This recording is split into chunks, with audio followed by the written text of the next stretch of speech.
Let's just get right into it today. Listen, we have had every housewife that has ever existed pretty much on this podcast.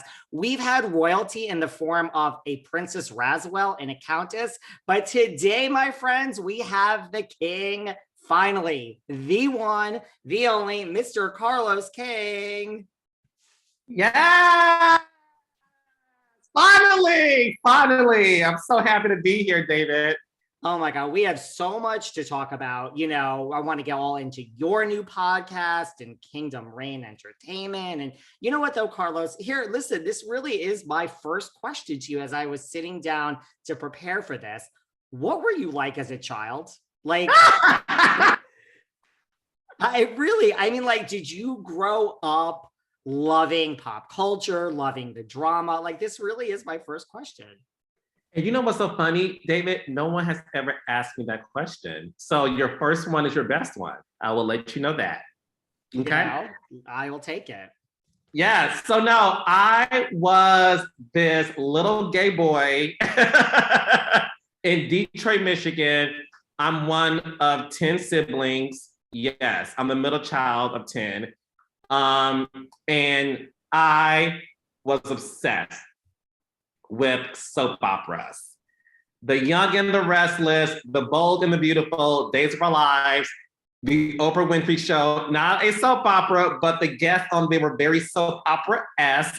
So I was this very whimsical, intuitive, little shy, but had a lot to say kid living in Detroit up under my mother the entire time. I'm a mama's boy. And I always loved sassy women. I've always loved women with an opinion.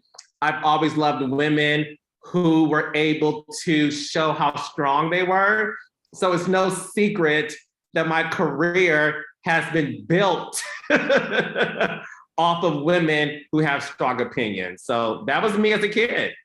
Wow.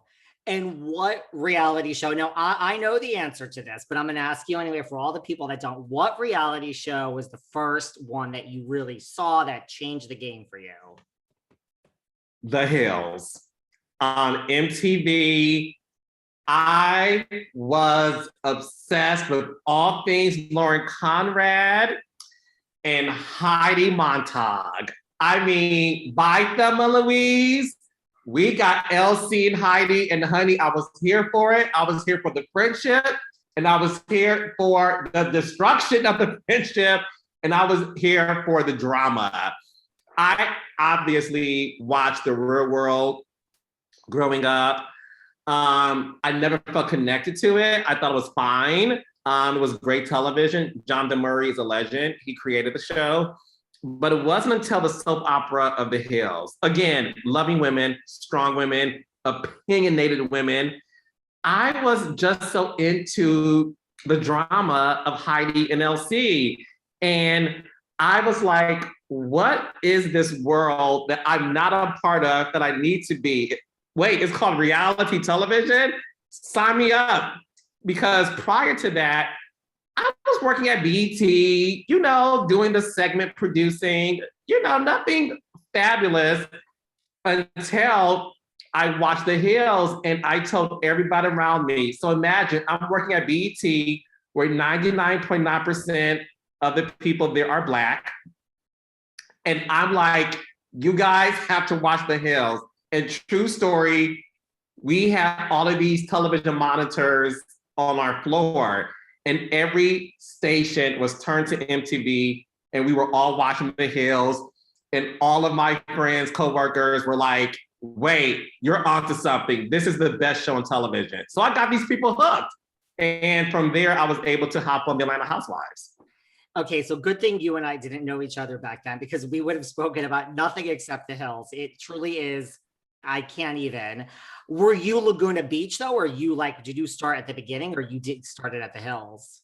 No, I watched Laguna Beach. I thought Laguna Beach was fine. It wasn't iconic to me. I thought it was fine. I love the Kelly Clarkson theme song. I'm a huge Kelly Clarkson fan. Breakaway is my album. Leave Me Alone. It belongs in like the pop culture library of excellence. So I like Laguna Beach. Sorry about that. I like Laguna Beach, but it wasn't until the Hills that I was like, because again, those cast members were true teenagers, like 15, 16. There's only so much drama they could get into. But honey, when those girls went to college and was living in the city of Los Angeles and then going to the hottest nightclubs that I saw Paris Hilton and Nicole Richie go to, I'm like, wait a second, this is genius. Nothing was better. Did you watch The Hills New Beginnings on MTV? I saw the first episode and it was my last episode.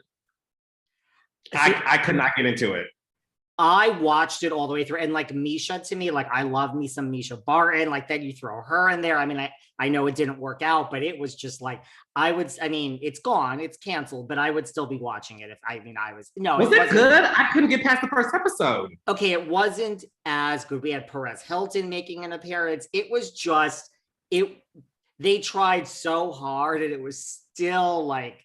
And then you factor in like Whitney Port and again, Misha Barton's there. I'm just like, I don't care if this is literally the worst thing I've ever watched in my life. I will not watch this. I love your dedication. That is what, so there you are. So you love The Hills, you're working at BET. And then, so when Atlanta Housewives came calling, like, how was that pitched to you? Like when you got that call, like, how did they explain, like, you know, like you said, you're watching The Hills, it's an all-white show, you're working at BET. How was RHOA pitched? So it's funny. So again, the reason why I brought the BET is because it transitions into how I got the opportunity to work on the Atlanta Housewives. So one of my bosses got the opportunity to work on this new show in Atlanta called Ladies of Hot Atlanta, a reality show for Bravo. This is back in 2008, right? So her boss, the showrunner of that first season, said, we're looking for associate producers, which was my title at BET. So because she saw me watch The Hills, talk about The Hills, and got everybody hooked on The Hills, she approached me and said, hey, I've been offered this job to go to Atlanta to help out with this new show called Ladies of Atlanta. It's a reality show. It may be a part of the Real Housewives franchise. We don't know yet, but